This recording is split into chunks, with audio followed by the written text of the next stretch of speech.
Kawai nak kabangi kuat ban bu kan mau tempang ya MP ke Lok Sabha Jong ke Shillong Parliamentary Constituency Dr. Ricky Sengkon halor ke jingyo wan her yu kejat ke Jong hakikat tu kan ke Shnong Kiba Hapoh ke Pynursla Constituency. Laung bakidon ke Shnong ki bangim yo ban lum jingtim rei kini ki bangi labu hang ne kidai kita ke Shnong ki bangi layo ban lum khubor hakapor ke bau Dr. Sengkon wan ban pensyai palba hakabayadai bat ka kamsan himasima syua ban jid ya kinong mikmat lah kadai MLA MDC bat MP. Mereka jinglet sendat ke Jong nak ni keslap pertai men haka kat kendai tarik urempang hajar penriu kalapan ketangi ya ki babun kamtam ya ki painong kersan Jong ke Voice of the People Party. Kuman cukudau baya kamet ke basa Jong Dr. Ricky Sengkon on le buram khadu mentahi kasngi haka yingsa ke Jong Ibu ke jing syariah hoble bat hapi ki fatwa ke barangi lemba ke jing persan ke tangi ban pen syai ban pen sauto syau fatwa banau fatwa ka vote ke jong pite wat ke tak dor ya ke jong vote ke jong pite ka vote jong pi ka PI naga benta ka lawe ka shiski ka vote ke jong pi ka dei ka naga benta shiski mereka dei naga benta popular ya ka lawe ka shiski chong ki khor ki ki jong pi badai na bakar ka dawan ong pi ki sau kam san hima sima ka long ka kam ka bakentang kalong ka kam ka bakentang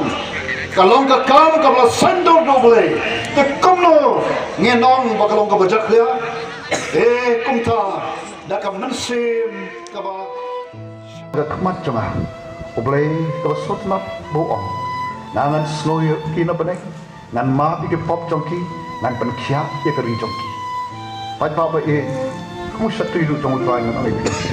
na khia ka mensim abangai ya ke Jingwan jong ke jat penri